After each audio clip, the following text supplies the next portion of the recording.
glad and excited to have this conversation with a few of our community partners. We do have Dave Husto join us, but I am going to start off with a short presentation to give you a sense of some of the work that Beyond the Megawatt has been working on that relates back to one of the topic that will be front and center today. So very brief presentation, and then we'll get into our panel discussion.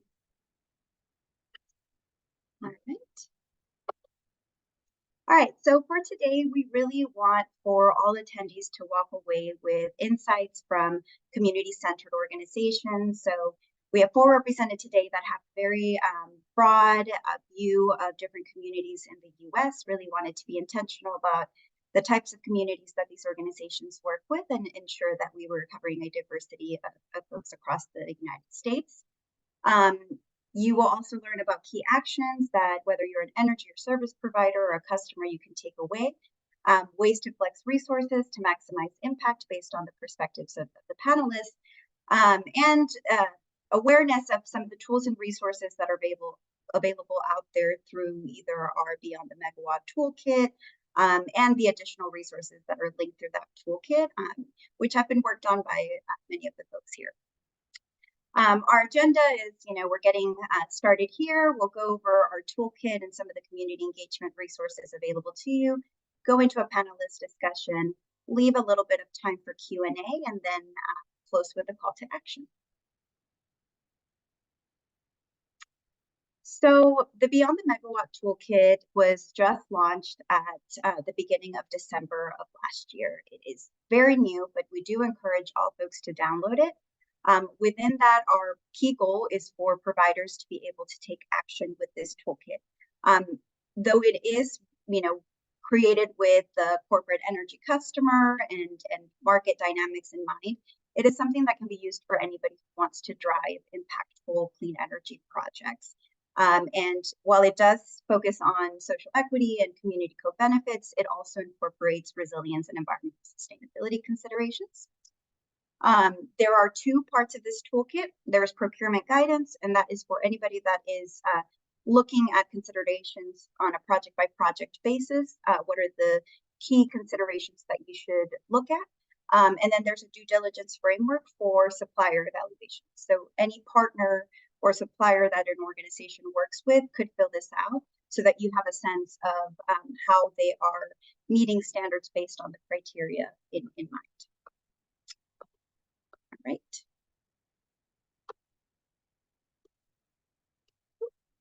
Perfect.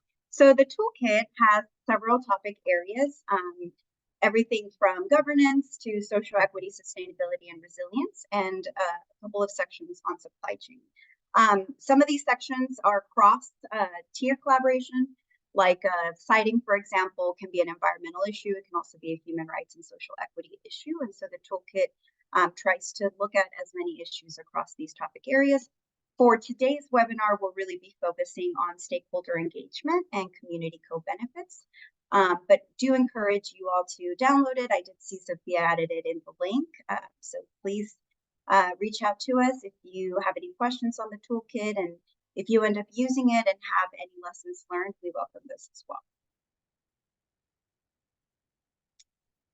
All right, so a couple of the resources that are inside the toolkit and available on our website include looking at community engagement as a human right. So free, prior, and informed consent is the terminology used for the framework that ensures that engaging with Indigenous and local communities is done in a fair and non-extractive way. So there's very direct guidance on this, and we encourage you to take a look.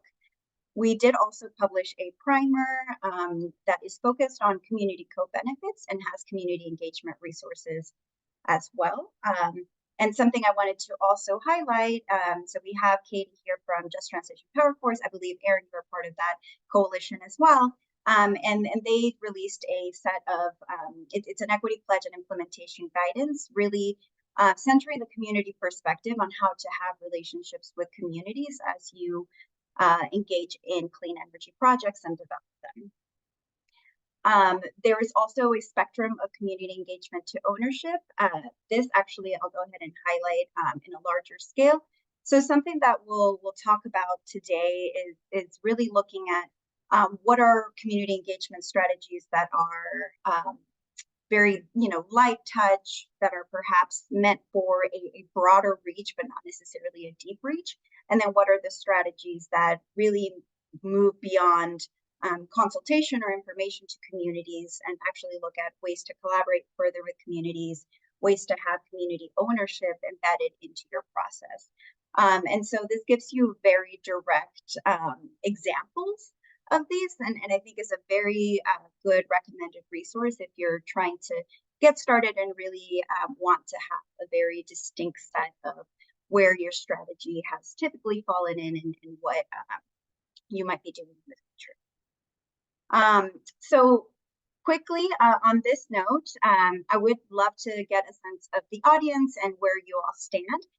So we would like to launch an initial poll with 3 separate questions, and these include, where you're at in your community engagement strategy, how you feel, where you might, or the types of community engagement strategies that you have, and then the types of resources that you have. So I'll give you some time, probably about a minute, to get those 3 questions started, and then we'll move forward with our panel. And I'll keep an eye on responses are coming.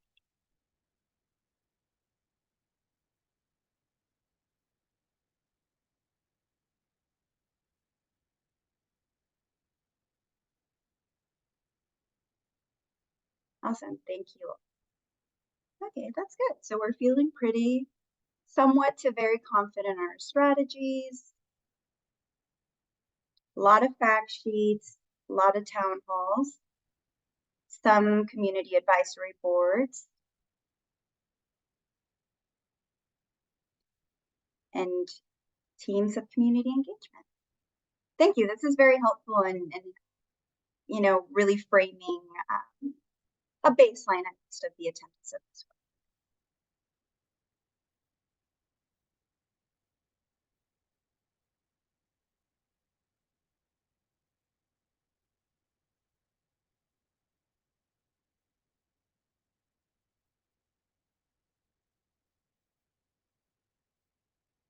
All right, I think I'm seeing the bulk of responses come in, so we can go ahead and end the poll.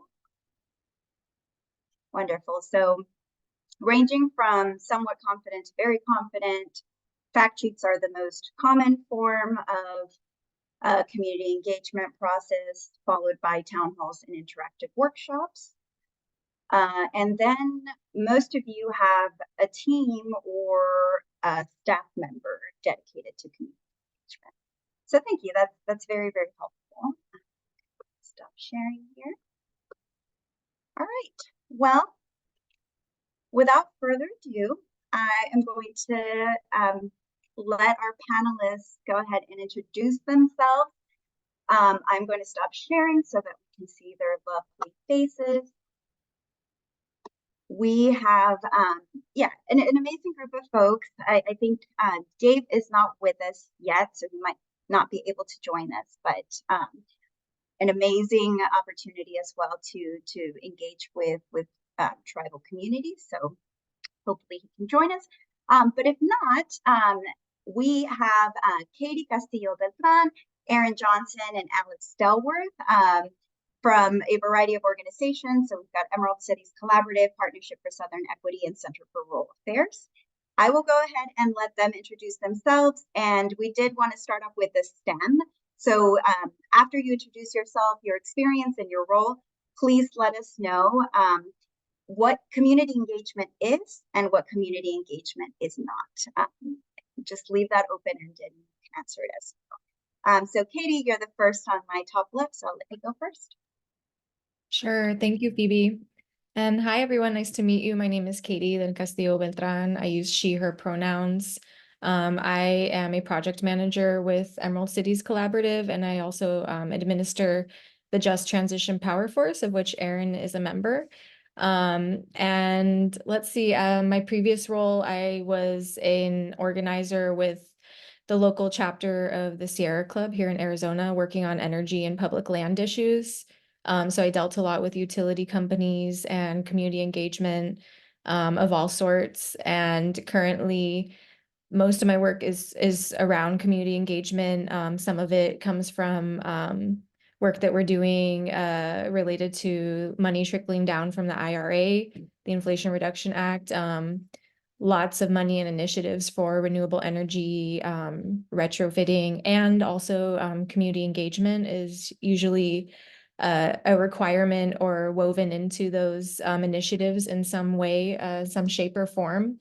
So I think it's really great that that's becoming more it's becoming more obvious to folks, whether we're talking about project developers and people in all spaces, that community engagement is a vital part of any project, and there's a right and a wrong way to do it.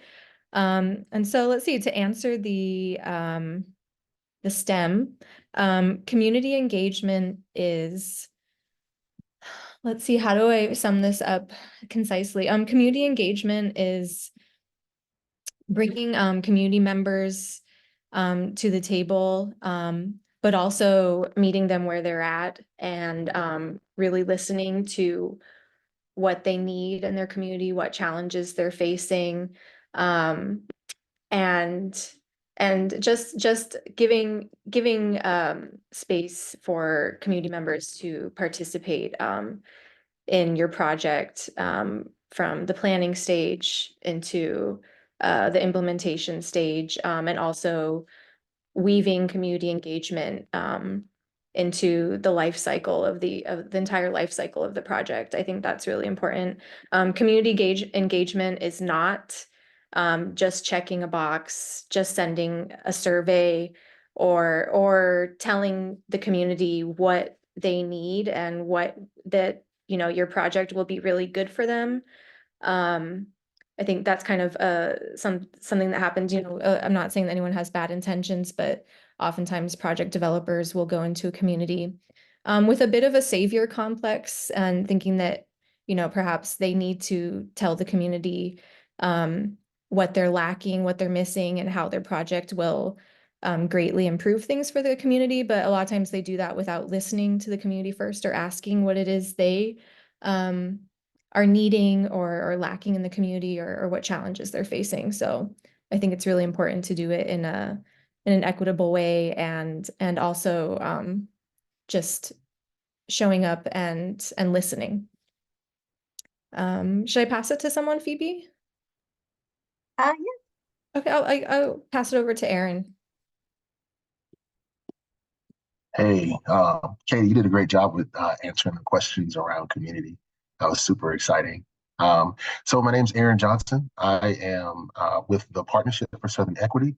I manage their Just Opportunity portfolio. The Partnership for Southern Equity is a racial equity organization where we are committed to fostering racial equity and shared prosperity throughout not only the Metro Atlanta, but as my CEO or Chief Equity Officer would like to say, the American South.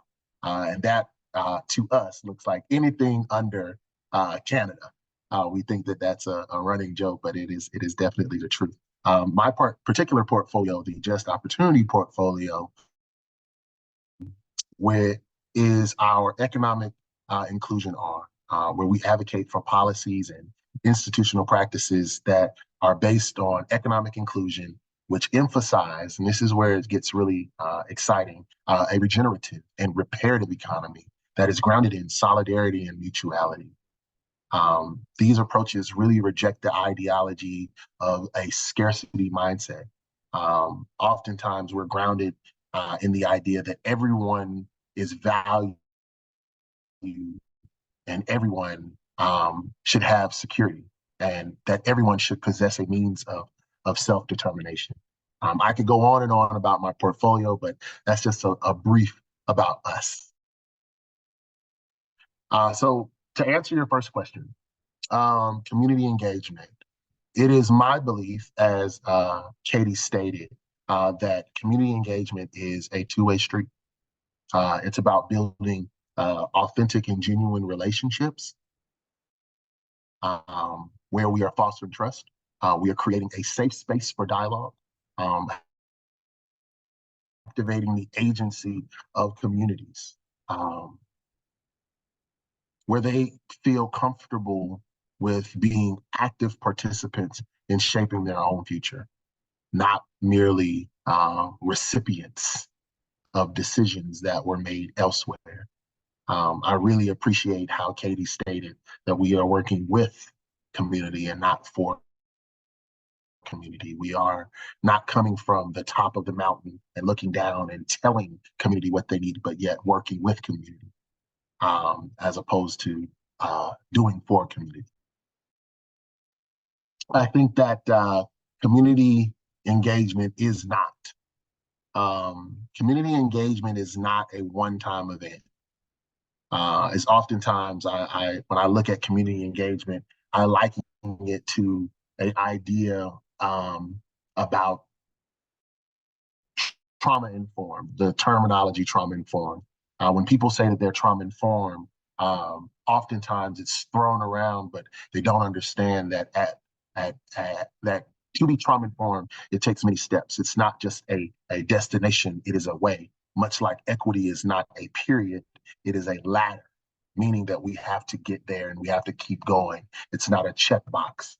So community engagement is not just a one-time event or a checkbox. It is not simply informing residents about decisions. It's an ongoing process that requires continuous listening. It requires continuous learning. It requires continuous adapting based on the needs and the concerns of community. So community engagement is not a period. It is not a destination. It is a way. And I don't know who's next because for some reason I can't see everybody, but Alex. Alex. Yeah, so my name is Alex Towarth. I'm a Clean Energy Policy Associate with the Center for Rural Affairs. I'm based out of our Nevada, Iowa office, but the larger center as a whole is a nonprofit based out of Lyons, Nebraska. Probably haven't heard of it. We just hit our 50-year anniversary, and we have kind of 3 different departments, just kind of like a holistic view. We have our policy work. We do some local food system work in Nebraska and parts of Iowa. We have a pretty strong small business lending department in Nebraska. But our policy work primarily focuses on clean energy and agriculture and conservation in Iowa and Nebraska. And then for clean energy, we also have people in Minnesota and South Dakota. Yeah, that's kind of the rundown of the center. You guys did such a great job, the community engagement STEM questions. I have just a few notes, but community engagement is kind of creating opportunity for members to be a part of the decision-making process. Every community is different, and having the voices, allowing people's voices to be heard on how best to kind of cite a particular project in a region. It's all different. So getting those types of opinions is helpful for that development. And community engagement is not making decisions on a project and then just going in and telling them how it's gonna happen. And it obviously skips a lot of crucial steps that we'll probably talk a lot about here in the next 30 minutes. Thank you all so much. Yeah, a lot of what you said resonated around checking the box, and a trauma-informed approach. Just haven't heard that even as a community-centered perspective in a really long time, Erin. So I was like, yes, absolutely. Like, what does that mean to understand where a community, like what a community member brings in, right? And the experiences, the perspectives that outsiders may just have no awareness of. So I think to another point, so thinking about somebody who's coming in, knows a project is coming. We mentioned not just coming in and being like, hey, this is going to be a great project for you. It's going to change your life in so many ways for the better. But what is a good hook, or what is a strong lever that sets up a developer or an organization or a company of any sort that sets them up for success when approaching a community? What are some things that you've seen done well from that standpoint?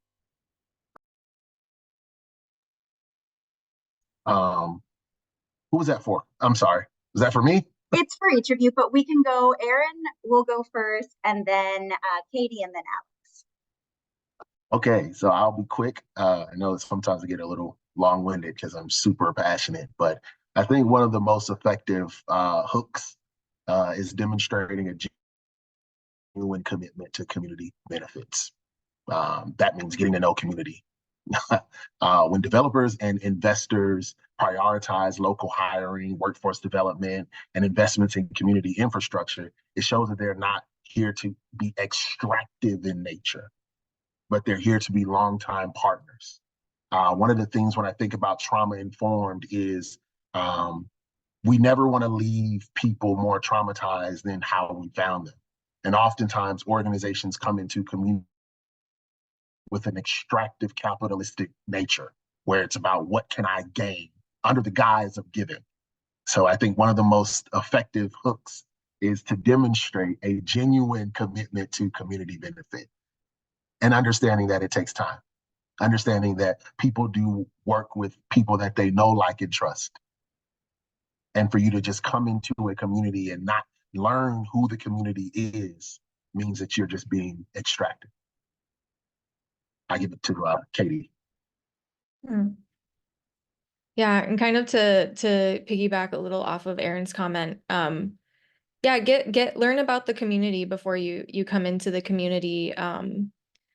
Whether, you know, we're talking about a Black, Indigenous, or just in general community of color, Latino community. There's all kinds of diasporas within the United States. But coming in and well, first of all, doing a little research on the community and creating and then early communication with the community, not when the project's already underway, but engage with them from the project's inception.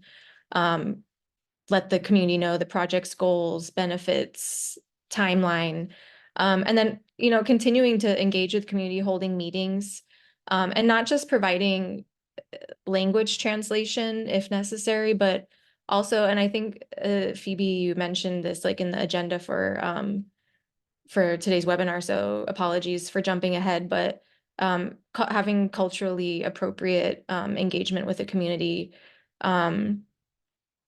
you know, providing childcare, giving some, you know, providing food, childcare activities for the kids, language translation, and just having it be culturally relevant to the community.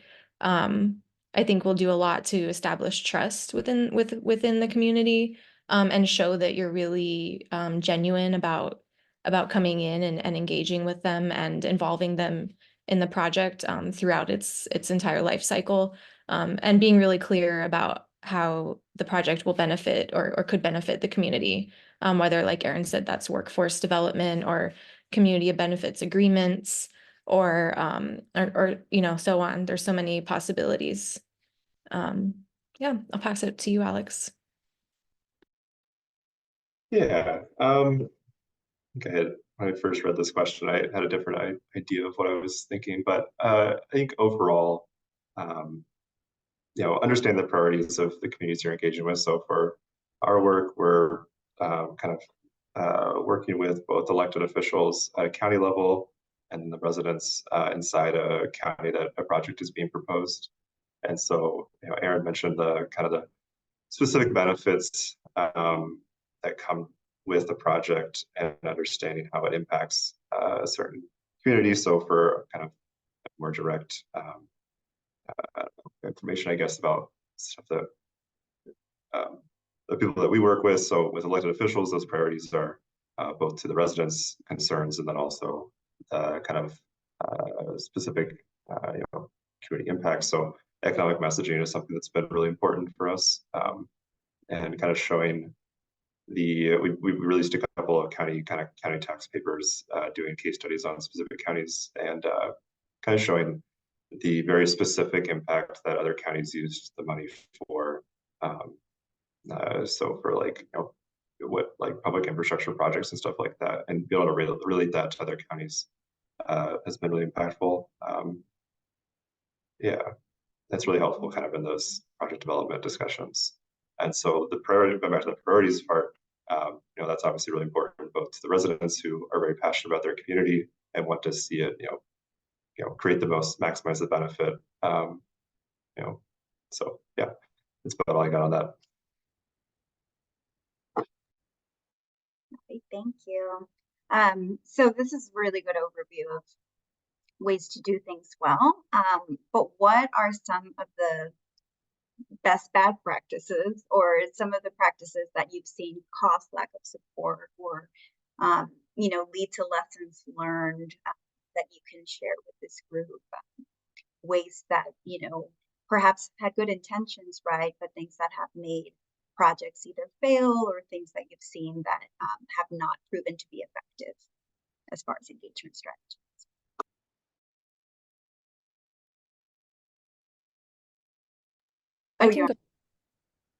I can go first, Phoebe. And then someone also put a really great question into the chat. How do we move from community engagement to community ownership?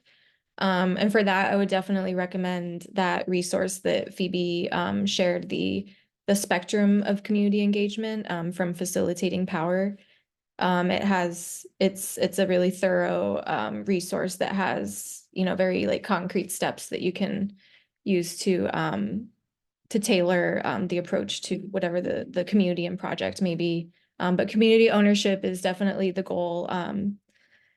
Some ways that, I do want to mention when we're talking about, community developers coming into community and being trauma informed. I do also want to mention that harm can happen when a project developer comes into a community and engages with the community in an extractive way or in just a not an appropriate way. It can cause harm to community members. One particular example that stands out for me, and it's from my last job with the Sierra Club. And I won't give like too many details about the specific project, but it did involve a utility company going into a community and creating a deal to put more power generators in to a community that was already burdened by pollution, noise, and so on from the existing like station that was there. But being really careful when you go into a community and making sure that you're engaging with all the community members and not just, there may be some community members that are more proactive and may come to you and claim to perhaps represent or speak for the rest of the community, but making sure that you're not just, cherry picking the community members that are kind of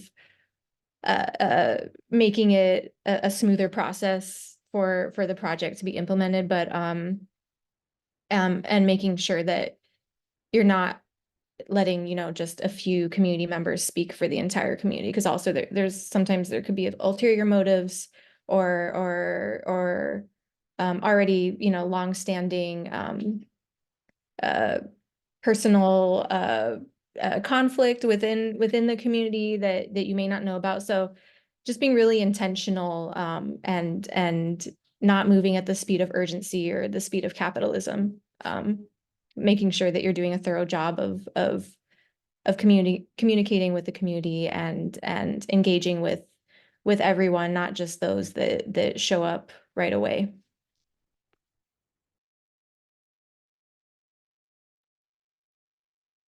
Erin, do you want to go next?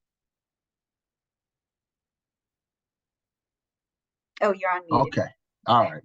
Perfect. All right. So I'll start with a couple of successful approaches that I've noticed here in Atlanta. Particularly, they use community advisory boards. And these particular advisory boards are affectionately known as NPUs, or neighborhood planning units. This is where Atlanta allows for their residents to shape their own communities. It has community members are part of it, stakeholders, PDs, the whole gamut. Everyone is part of these particular advisory boards. These particular advisory boards provide a platform for ongoing dialogue. Now, this is where it gets really exciting. It's ongoing dialogue and collaboration, which creates a sense of ownership for community members. And it holds developers accountable for their promises, which goes into some of the issues, right? So some of the issues are things that I think that some people or organizations or developers can avoid is making empty promises, right? Which traumatizes communities even more. And I'm utilizing the word trauma intentionally. One of the things that, I'm going to digress briefly, but one thing that people don't realize is that betrayal is a form of trauma. And when developers come in with broken promises, they are betraying community. And when they betray community, all they're doing is traumatizing community even more. So developers should avoid making empty promises or presenting prepackaged solutions without considering community feedback, right? So it's almost as though sometimes developers come from an ivory tower and say, I know what you people need, because you aren't smart enough or strong enough to know what you need. So I'm going to develop this great idea and just give it to you without understanding the dynamics of the community and or honoring that the community has been resilient and has been surviving. So avoiding transparency and failing to address legitimate concerns only breeds distrust, and it hinders progress. So to sum it up, tell the truth and talk to communities. And I'll pass it to Alex. Yeah, the avoiding transparency piece there, something especially that I noted here. But yeah, so yeah, just not providing. I guess we're kind of have not caused a lack of support. So just like avoiding the hard work of engaging with people, avoiding the step can lead to a lot of questions and that kind of mistrust. And what I've seen from from projects in Iowa here is that developers, when they start to look into a county that they want to develop a project in, they'll start knocking on doors, and you'll kind of get like without like informing local leaders or doing any sort of like public outreach ahead of time before they start knocking the doors, this starts to get like whispers of people going like, okay, there's like a wind project that wants to get proposed in this area. And it can kind of give a feeling that they're sneaking in and creates a very early animosity towards the project that can fester and turn into project killers when they look to develop a new ordinance or adjust their current one. So yeah, just being extremely transparent, providing having an easy way to provide information and make sure that's readily available to kind of negate that misinformation that kind of can really fester into some serious opposition in a county. Yeah. Okay, so oh yes, Aaron, do you want to add something else? Oh, you're off mute. How do I raise my hand and then I can't come off of mute? That's embarrassing. So I'm not sure, but I think another strategy is stakeholder power mapping. This is something that communities can do. Stakeholder power mapping, for those who aren't aware, is where it involves identifying and understanding various individuals and groups with a vested interest in the project. So stakeholder mapping is really super important because it will include, this is the equitable side of things, it includes residents, it includes businesses, it includes environmental organization, it includes policymakers, it includes anyone who has influence and interest in a project. When we do stakeholder power mapping, it can develop a more inclusive and equitable engagement for everyone.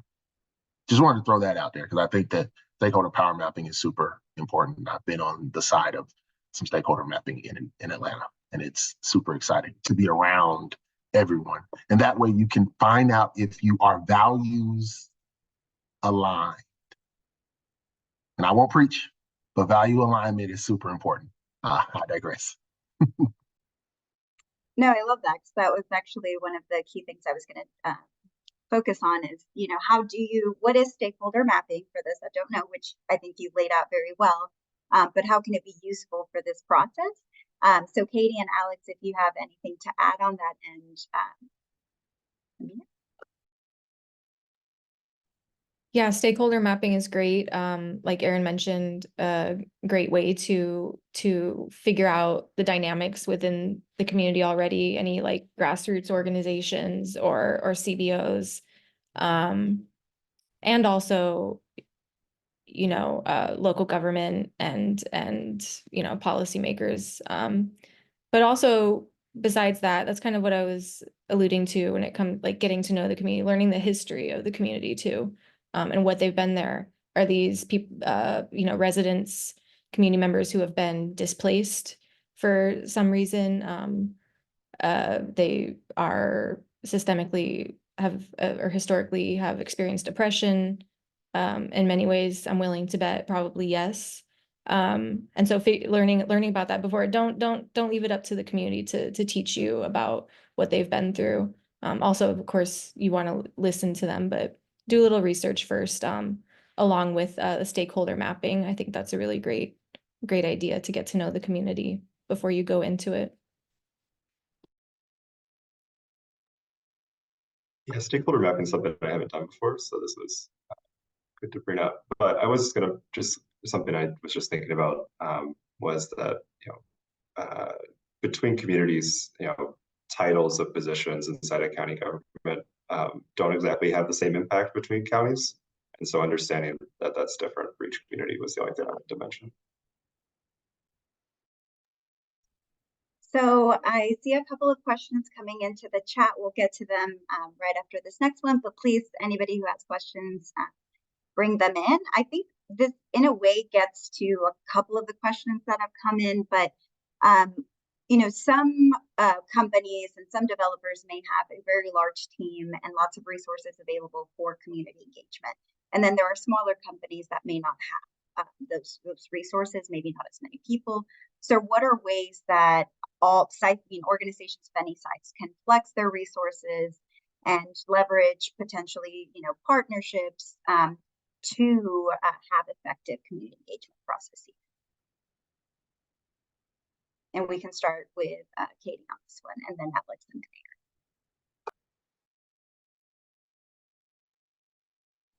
Did you say I would go first, Phoebe? Yeah. Was that question written in the chat? So one of the questions that was written was regarding partnering with NGOs, but this one is specifically how to flex resources, whether you're a smaller company or a larger. Okay. Yeah, I mean, if you're a large company and you have a large amount of resources at your disposal, specifically set aside to do community engagement, I'd say go all out. Throw like a kickoff event for the community, and just get to know people before you start coming in and even talking about the project goals.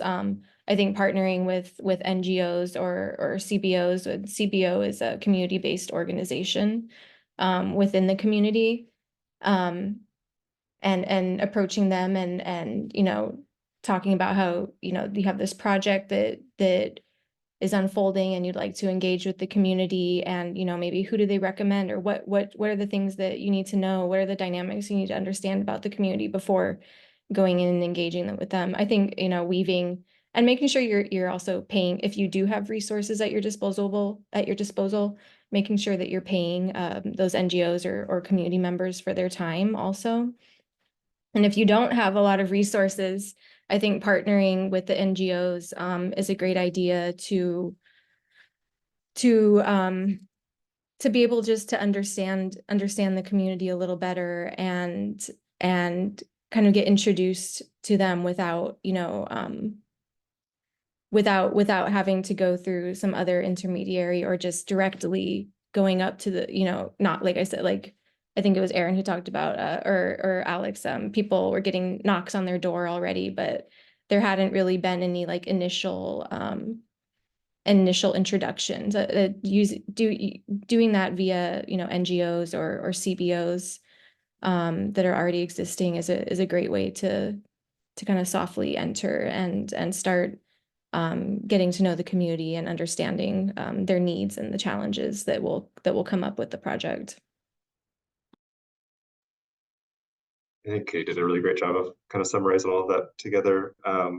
Just sort of specifically ways that I guess you can kind of partner with local organizations, you know, hosting events in the town halls, I think are really impactful. I've seen both developers and also groups that are really knowledgeable on the siting issues host, you know, town halls, so that, you know, open public forums for residents to come and voice their concerns and just kind of talk about potential projects. You know, nonprofit organizations, I think, all have their own deliverables of maybe for events or, you know, increasing their own base building of supporters. And so it's a good kind of hosting events maybe with a local organization. You know, it spreads their reach. Maybe it's a fundraiser, but there's ways to kind of carry your different priorities well, and obviously get you know, information on the community in the meantime.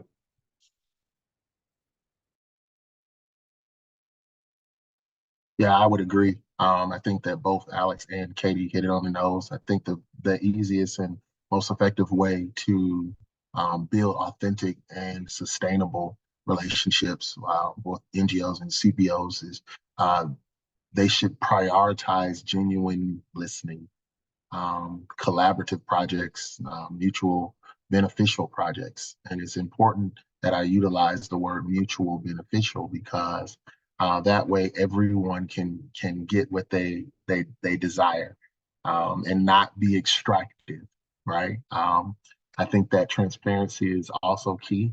I think celebrating successes. Earlier, I mentioned the importance of honoring communities' resilience and honoring the fact that they have been successful in maintaining their historical power. So we must understand that by seeing the community in its totality would be not only beneficial, but it would also start with the reparative work of the harm that has been done by other organizations in the past. And this could also foster long-term partnerships. The collaborative strategy activates the agencies of communities, and it paves the way for more just futures for the entire community, not only for the people who live there, but the people who work and play there as well. So to answer the question, I believe that being fully transparent, mutual benefit shall work, and active listening to community members. And this goes back to in Atlanta, joining their MPU meetings. That particular idea is one that is I think that in order for you to do anything in the MPUs, you have to go in front of the board anyway. So they have to approve it anyway. So it would be beneficial for you to know who the key stakeholders are and who the key players are. And I'll give a cool anecdote and then I'll digress. There is one particular neighborhood in Atlanta that if you don't know this one particular person, you're not getting anything done. Nothing is going to get across that MPU. Nothing's going to get approved. You're not going to build if you don't know who this person is. So it will behoove organizations to understand who communities are, understand the dynamic, understand the history of extractive organizations, understand the trauma, understand where the community is going, where the community has come from, and where the community would desire to be. And I'm done, because I like to preach. Thank you, Aaron. I think that goes back to the stakeholder map, right? Being aware of who the key community leaders are, because yeah, I agree. In many cases, when you have a really strong, respected member that has been doing community work, they can bring a lot of people in with them. That's sort of we definitely experienced when I did engagement processes in the city of Austin. So, all right, so we can move to a couple of questions that are in Q&A.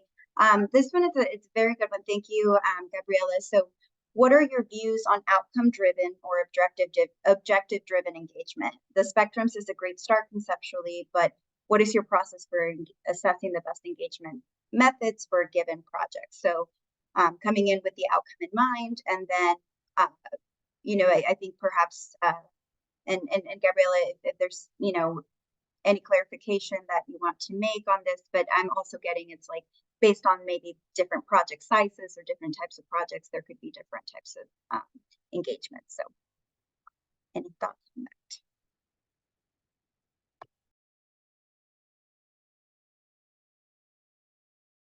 Aaron, I see you talking beyond mute. Yeah, I didn't know if it was for me or who. It's for anybody. So okay.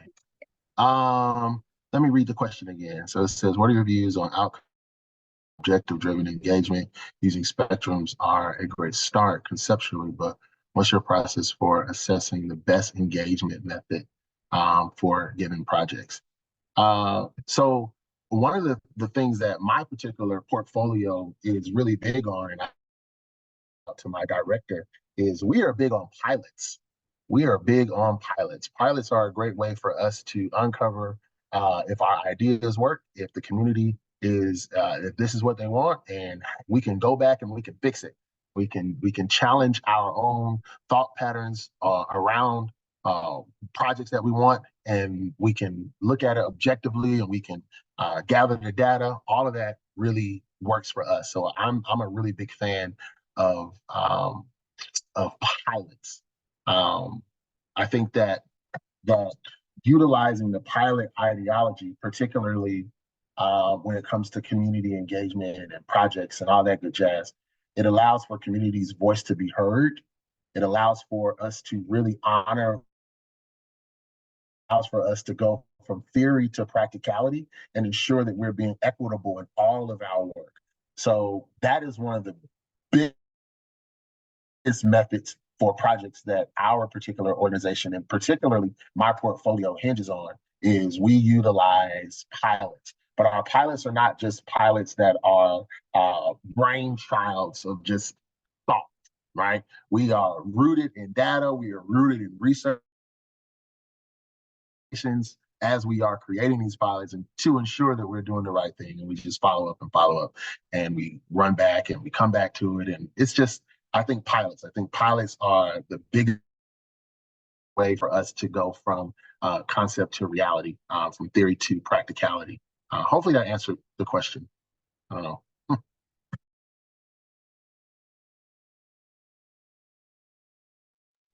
I'll just speak a little bit on that.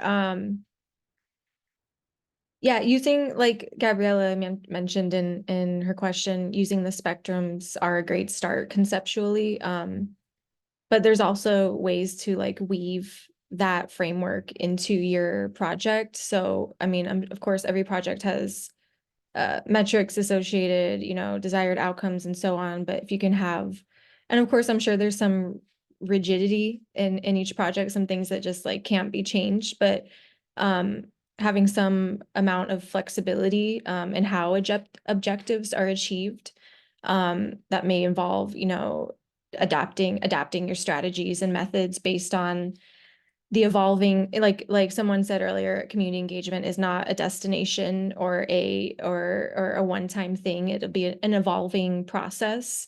And so you may have to be flexible and be able to change your methods and so on, based on that evolving process and the needs and circumstances of the community.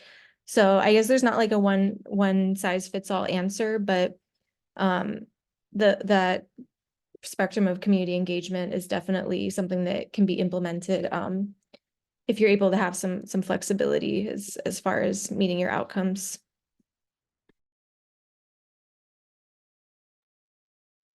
Alex, would you like to add to that? No.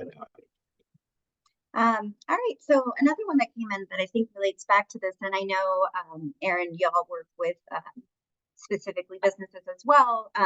how does supporting local businesses and economic inclusion and diverse businesses fit into a community engagement strategy from your perspective?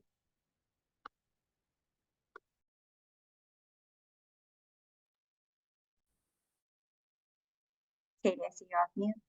Yeah, I wasn't sure if Aaron was going to speak first. I was going to say, hire local, there's a local restaurant, like hire them to come cater your initial community engagement, like kickoff event, involve, it sounds cliche, but, pay people, and show them that you're not just coming in and like plopping down a project in their community, but you're committed to developing deep relationships with the community and developing trust and having it be mutually beneficial every step of the way.